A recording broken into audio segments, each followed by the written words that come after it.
অনেক কষ্ট করে বল 8 টাকায় ভাই আজকে কমলাপুর পরে আছি। আজ নিজের খালা থাকলে ভাই আজকে এত কষ্ট হইতো না ভাই, লাগাই থাকতাম না ভাই। এই শহর ঘুমায় নেকামের আলো ছায়ায়, পথ প্রান্তরে শুধু শব্দ।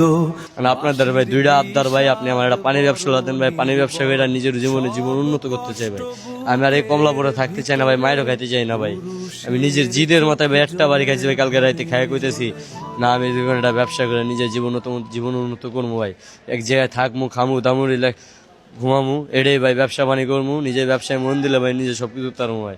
যেরকম ভাই আজকে আপনি একটা ছেলেরা পানি লিয়ে দিলেন ভাই, আজকে যদি আমার একটা পানি লিয়ে দেন ভাই, আমি আল্লাহর কাছে কর্তৃপক্ষ থাকবো যে আমার একটা বড় ভাই একটা ব্যবসা নিয়ে দিছে। আমি বড় হলে মনে করতাম না, আমার একটা বড় ভাই একটা ব্যবসা লিয়ে দিছে। সেই ভাই আজকে আমার, সেই ভাইয়ের জন্য আজকে আমি এই লেভেলে আছি। সেই ভাই না থাকলে আজকে আমি এই লেভেলে থাকতে পারতাম না ভাই।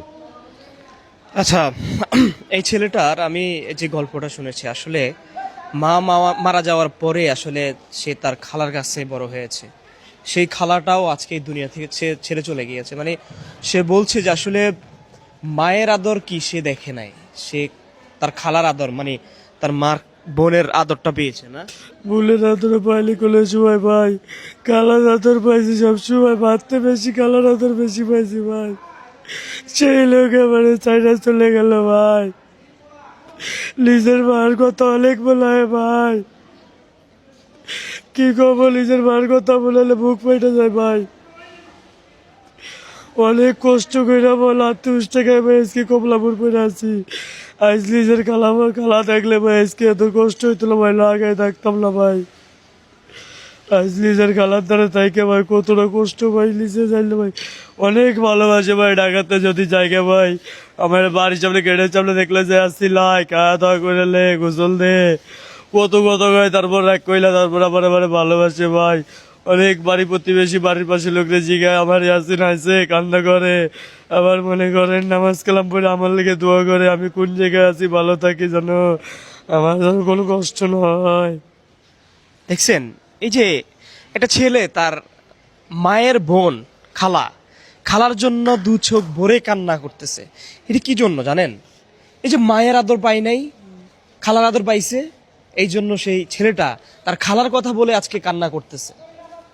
এই ছেলেগুলো এই যে কমলাপুর রেল স্টেশনে আপনারা যে দেখেন, এই ছেলেগুলো কি আসলে এমনিতেই পড়ে থাকে? যদি আমরা এই কষ্টগুলো তুলে ধরি, আসলে এই ছেলেটা কেন থাকতেছে এখানে, কি কারণে সে কমলাপুর পড়ে থাকতেছে? এই যে একটু আগে বললো কালকে রাতে নাকি লাঠির বাড়ি দিছে, না কে? হ্যাঁ ভাই, কে দিছে? আনসারে। এই ছেলেগুলো যে এখানে পড়ে লাথি উষ্ঠা এই যে মাইর খাইতেছে কি জন্য জানেন?